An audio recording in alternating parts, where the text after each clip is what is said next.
ಇದು ಬೆಲೆ ಏರಿಕೆಗೂ ಅದಕ್ಕೂ ಸಂಬಂಧ ಇಲ್ಲ. ಚುನಾವಣೆ ಫಲಿತಾಂಶಕ್ಕೂ ಬೆಲೆ ಪ್ರಭಾಕರ ಇಲ್ಲ ಬೇರೆ ರಾಜ್ಯಕ್ಕಿಂತ ನಾವು 2021 11/4 ಆಗ ಎಷ್ಟಿತ್ತು ಗೊತ್ತಾ ಪೆಟ್ರೋಲ್ ಬೆಲೆ? 35 ರೂಪಾಯಿ ಇತ್ತು, 35% ತೆರಿಗೆ ಆಗ್ತಾ ಇದೆ. ಎಷ್ಟು? 35. ಡೀಸೆಲ್ ಮೇಲೆ 24 ರೂಪಾಯಿ ತೆರಿಗೆ ಆಗ್ತಿದ್ರು. ಆ ಕಾಲದಲ್ಲಿ ಯಾರ ಕಾಲದಲ್ಲಿ ಇದು? 21 ನವೆಂಬರ್ 4, 2011 ಯಾರ ಕಾಲ ಅದು? ಆಗೆಷ್ಟಿತ್ತು ರೇಟು? ಅಲ್ಲ ಸಿದ್ದಣ್ಣ, ಅವತ್ತು ಬಿಜೆಪಿಯವರು ರೇಟ್ ಜಾಸ್ತಿ ಮಾಡಿದಾಗ ಎಲೆಕ್ಷನ್ ಅಂತ ಲಿಂಕ್ ಮಾಡಿದ್ರಿ. ಇವತ್ತು ಎಲೆಕ್ಷನ್ಗೂ ಇದಕ್ಕೂ ಸಂಬಂಧ ಇಲ್ಲ ಅಂತಿದ್ದೀರಾ. ಅಂದ ಹಾಗೆ ನಿಮ್ದೆ ಒಂದು ಹಳೆ ವಿಡಿಯೋ ಇದೆ, ಏನ್ ಹೇಳಿದ್ದೀರಿ? ಒಂದ್ಸಲ ನೋಡ್ಕೊಂಡು ಬರೋಣ ಬನ್ನಿ. ಭಾರ ಆಗ್ತಕ್ಕಂಥ ಕೆಲಸವನ್ನ ಮಾಡಿದ್ದಾರೆ. 5 ರಾಜ್ಯಗಳ ಚುನಾವಣೆ ಇದೆ ಅಂತೇಳಿ ನವೆಂಬರ್ ಲಾಸ್ಟ್ನಲ್ಲಿ ಅವರು ಬೆಲೆ ಏರಿಕೆ ಮಾಡಿದರು. ಪೆಟ್ರೋಲು, ಡೀಸೆಲು, ಗ್ಯಾಸ್ ಬೆಲೆ ಏರಿಕೆ ಮಾಡಿದ್ದರು. ಅದಾದ್ಮೇಲೆ ಮಾಡಿರಲಿಲ್ಲ. ಈಗ ಚುನಾವಣೆ ಮುಗಿದ ಮೇಲೆ ಎಲ್ಲ ನಿರೀಕ್ಷೆ ಮಾಡಿದ್ರು ಬೆಲೆ ಏರಿಕೆ ಮಾಡ್ತಾರೆ ಅಂತೇಳಿ. ಆ ಪ್ರಕಾರವಾಗಿ ಇವತ್ತು 1 ಲೀಟರು ಪೆಟ್ರೋಲ್ಗೆ 80 ಪೈಸೆ, ಡೀಸೆಲ್ಗೆ 80 ಪೈಸೆ, ಗ್ಯಾಸ್ಗೆ 50 ರೂಪಾಯಿ ಏರಿಸಿದ್ದಾರೆ. ಈಗಾಗಲೇ ಜನ ಬೆಲೆ ಏರಿಕೆಯಿಂದ ತತ್ತರಿಸೋಗಿದ್ದಾರೆ. ಎಣ್ಣೆ ಬೆಲೆ ಜಾಸ್ತಿ ಆಗಿದೆ, ಕಬ್ಬಿಣದ ಬೆಲೆ ಜಾಸ್ತಿ ಆಗಿದೆ, ಸಿಮೆಂಟ್ ಬೆಲೆ ಜಾಸ್ತಿ ಆಗಿದೆ, ಪೆಟ್ರೋಲ್, ಡೀಸೆಲ್, ಗ್ಯಾಸ್ ಬೆಲೆಗಳೆಲ್ಲ ಜಾಸ್ತಿ ಆಗಿದ್ದು ಹಿಂದೆ. ಆಮೇಲೆ ಕಡಿಮೆ ಮಾಡ್ತೀವಿ ಚುನಾವಣೆಗೋಸ್ಕರ ಅಂತ ನಾಟಕ ಆಡಿ ಈಗ ಮತ್ತೆ ಬೆಲೆ ಏರ್ತಕ್ಕಂಥದ್ದು ಬಹುಶಃ ಇನ್ನೂ ನಿರಂತರವಾಗಿ ಏರಿಕೆ ಆಗ್ತದೆ. ನರೇಂದ್ರ ಮೋದಿ ಅವರು ಬಂದ ಮೇಲೆ ಬೆಲೆ ನಿಯಂತ್ರಣ ಮಾಡೋದ್ರಲ್ಲಿ ಸಂಪೂರ್ಣವಾಗಿ ವಿಫಲರಾಗಿದ್ದಾರೆ. ಡೀಸೆಲ್, ಪೆಟ್ರೋಲ್ ಬೆಲೆ, ಗ್ಯಾಸ್ ಬೆಲೆ ಜಾಸ್ತಿ ಆದರೆ ಬೇರೆ ಅಗತ್ಯ ವಸ್ತುಗಳ ಬೆಲೆಗಳು ಕೂಡ ಏರಿಕೆ ಆಗ್ತದೆ. ಇದು ಚೈನ್ ಎಫೆಕ್ಟ್. ಇದು ಡೀಸೆಲ್ ಬೆಲೆ ಏರಿಕೆ ಆದರೆ ಸಾಗಾಣಿಕೆ ದರ ಜಾಸ್ತಿ ಆಗ್ತದೆ, ಸಾಗಾಣಿಕೆ ದರ ಜಾಸ್ತಿ ಆದರೆ ಅಗತ್ಯ ವಸ್ತುಗಳ ಬೆಲೆ ಜಾಸ್ತಿ ಆಗ್ತದೆ, ಬೇರೆ ಪದಾರ್ಥಗಳು ಜಾಸ್ತಿ ಆಗುತ್ತೆ, ಗೊಬ್ಬರದ ಬೆಲೆ ಜಾಸ್ತಿ ಆಗುತ್ತೆ. ಸೊ ಈಗ ಇದನ್ನ ಸಾಮಾನ್ಯ ಜನರ ಮೇಲೆ ಹೊರೆ ಹಾಕೋದ್ರ ಬದಲು ಕಾರ್ಪೊರೇಟ್ ಬಾಡಿಗಳ ಮೇಲೆ ತೆರಿಗೆ ಹಾಕಿ ಸಾಮಾನ್ಯ ಜನರ ಮೇಲೆ ತೆರಿಗೆ ಹಾಕೋದನ್ನು ನಿಲ್ಲಿಸಬೇಕು.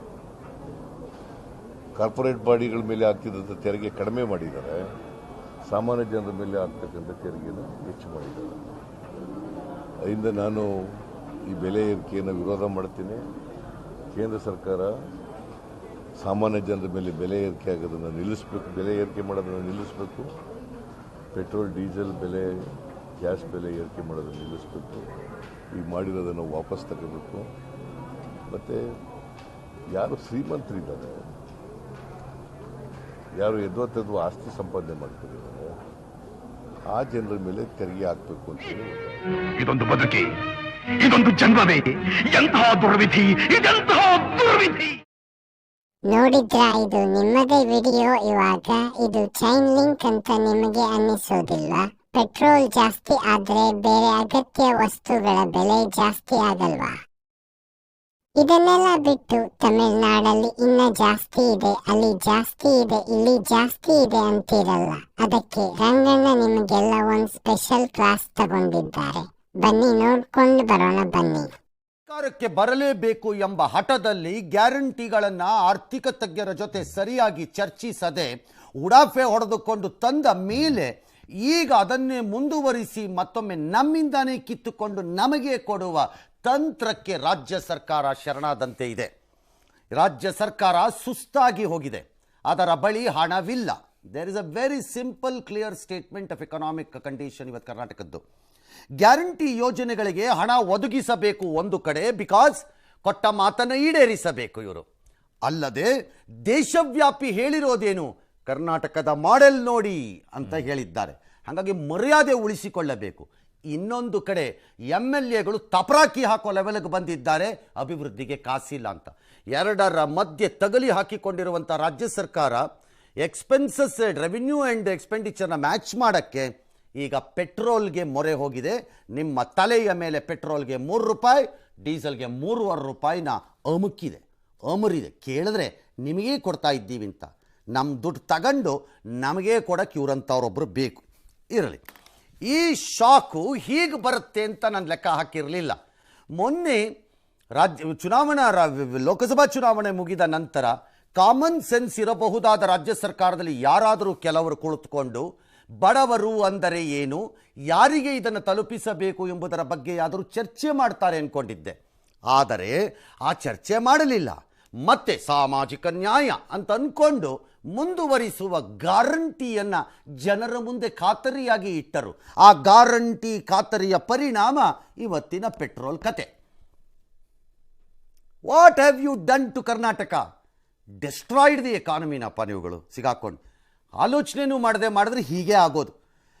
ಏನು ಮಾಡಿದ್ದಾರೆ?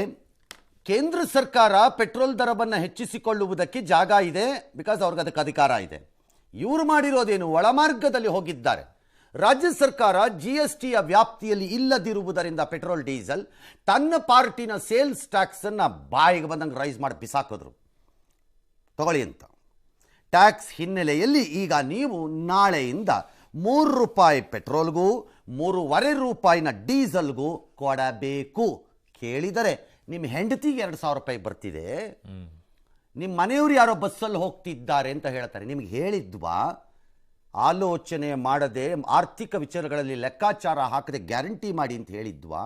ಎರಡನೇದು, ನಮ್ಮ ಕಾಸು ಮೇಲೆ ನಮ್ಮ ತಲೆ ಮೇಲೆ ಚಪ್ಪಡಿ ಎಳೆದು ನಮ್ಮ ದುಡ್ಡನ್ನೇ ನಮಗೆ ವಾಪಸ್ ಕೊಟ್ಟು ನೀವು ಅಧಿಕಾರ ಹಿಡಿಬೇಕು ಅಂದರೆ ಅದು ಯಾವ ಊರು ನ್ಯಾಯ ಅದು? ನಾಳೆ ನೀವು ಮಾಡಿರೋ ಈ ಕೆಲಸಕ್ಕೆ ನಾಳೆ ಇನ್ನೊಂದು ಸರ್ಕಾರ 2,000ನ 5,000 ಮಾಡಿದರಾಯಿತು. ಈ ಕಡೆಗೆ ಇನ್ಕ್ರೀಸ್ ಮಾಡಿದ್ರಾಯ್ತು. ಕೇಳಿದ್ರೆ ಅಧಿಕಾರಕ್ಕೆ ಬಂದ ಮೇಲೆ ಪೆಟ್ರೋಲನ್ನ 3.5ನ 10 ರೂಪಾಯಿ ರೈಸ್ ಮಾಡಿದ್ರಾಯ್ತು. ಕೇಳಿದ್ರೆ ಗ್ಯಾರಂಟಿ ಯೋಜನೆ ನಾವು ಕೊಟ್ಟಿರೋ ಮಾತು ಉಳಿಸ್ಕೋಬೇಕಲ್ಲ. ಯಾರನ್ನು ಕೇಳಿಕೊಟ್ರಿ ಮಾಡಿದ್ರಿ, ಡಿಸೈನ್ ಮಾಡಿದ್ರಿ ಇದನ್ನು? No sense of any economic calculations ಅನ್ನಿಸ್ತಿದೆ ನನಗೆ. ಅದಕ್ಕೆ ತಗಲಾಕೊಂಡಿರೋ ಪರಿಣಾಮ ಇದು. ಅತ್ಯಂತ ಕ್ಲಿಷ್ಟ ಪರಿಸ್ಥಿತಿಗೆ ರಾಜ್ಯ ಸರ್ಕಾರ ಸಿಕ್ಕಾಕೊಂಡಿದೆ. ದೇರ್ ಆರ್ ರೂಮರ್ಸ್, ನನಗಿನ್ನೂ ಕರೆಕ್ಟಾಗಿ ಬರ್ತಾ ಇಲ್ಲ, 2 ತಿಂಗಳಿಂದ ಅಕ್ಕಿ ಇನ್ನೂ ದುಡ್ಡು ಹೋದಂಗಿಲ್ಲ. ಹೌದು, ಹೋಗಿಲ್ಲ ಅಂತ. BMTCಗೆ ದುಡ್ಡು ಪ್ರತಿ ತಿಂಗಳು ಹೋಗ್ತಾ ಇದ್ದಂಗೆ ಕಾಣಿಸ್ತಿಲ್ಲ. BMTC, KSRTC, NEKRTC ಡ್ಯಾಶ್ ಅವರುಗಳಿಗೆ ಪವರ್ದು ಪ್ರಾಬ್ಲಮ್ ಆಗ್ತಾ ಇದೆ. ನಿಮಗೆ ಪರ್ಚೇಸಸ್ ಬಿಕಮ್ ಎನ್ ಇಶ್ಯೂ. ಪುಣ್ಯಕ್ಕೆ ಮಾನ್ಸೂನ್ ಬರ್ತಾ ಇದೆ, ಸಾಲ್ವ್ ಮಾಡ್ಕೊಡ್ಬೋದು.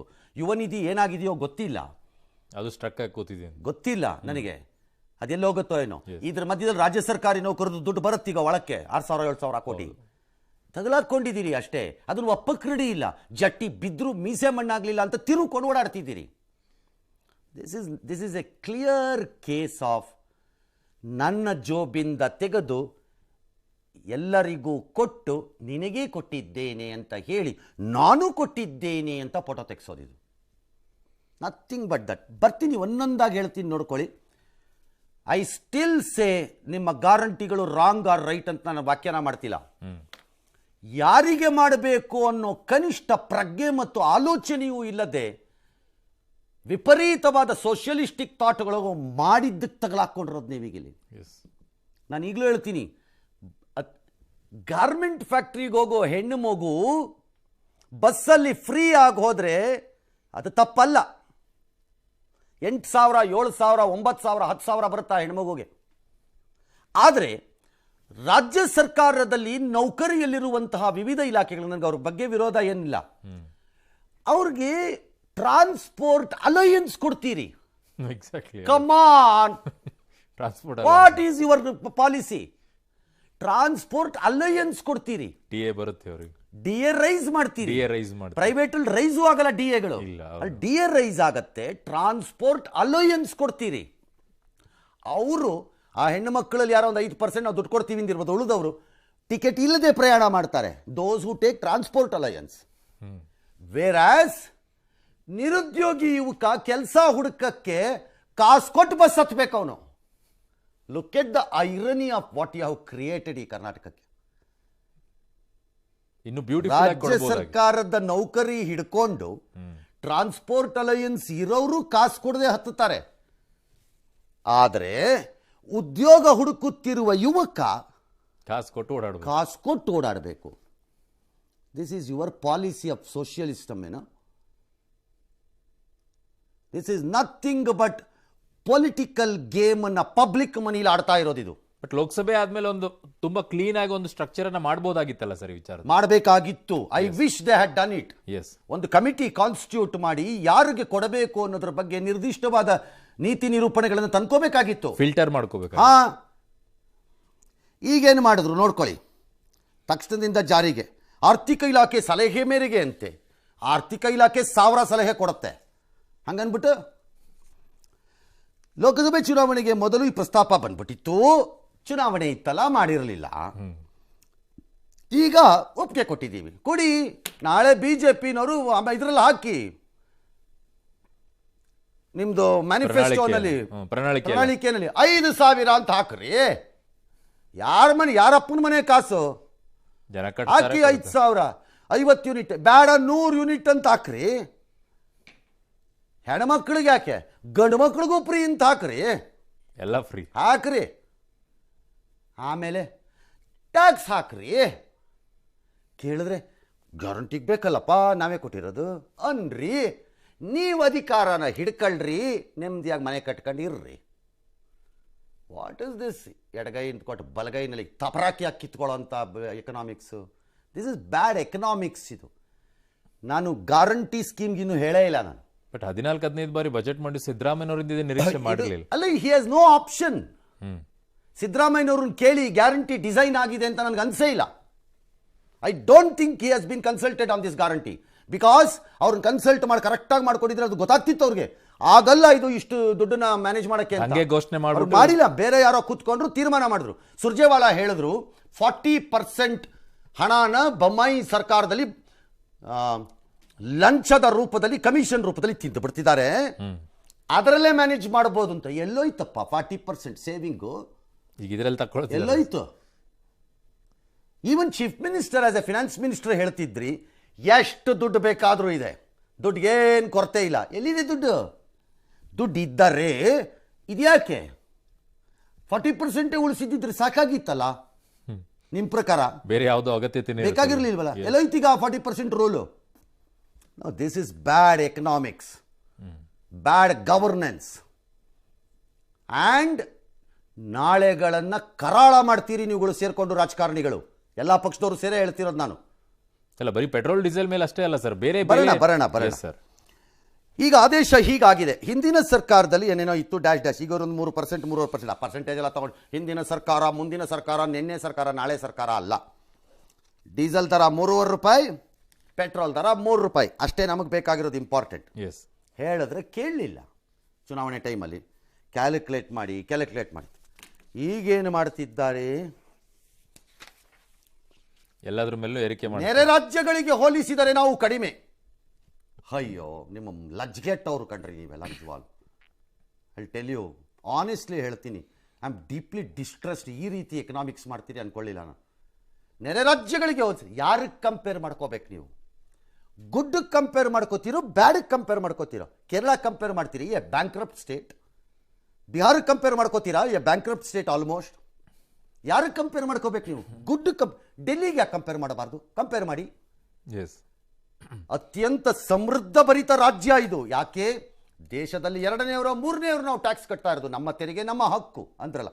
ಅಷ್ಟೊಂದು ಸಂಪತ್ತು ಭರಿತ ರಾಜ್ಯದಲ್ಲಿ ಇದ್ಯಾಕಪ್ಪ ಒಂದು ಪೋಟುಗಾಶಿ ಅದು ಯಾವ್ದು ಗ್ಯಾರಂಟಿ ಮ್ಯಾನೇಜ್ ಮಾಡೋಕ್ಕಾಗ್ತಿಲ್ವಾ ನಿಮ್ಮ ಕೈಯಲ್ಲಿ? ಹಂಗಾರೆ ರಾಹುಲ್ ಗಾಂಧಿ 1000 ಸರಿ 100 ಸರಿ ಹೇಳಿಲ್ಲ ಪೆಟ್ರೋಲ್ ರೇಟ್ ಜಾಸ್ತಿ ಆದ ತಕ್ಷಣ ಕೇಂದ್ರದಲ್ಲಿ ಬೆಲೆ ಏರಿಕೆ ಮಾಡಿದ್ದಾರೆ, ಅಂತಾರಾಷ್ಟ್ರೀಯ ಬೆಲೆ ಹೀಗಿದೆ.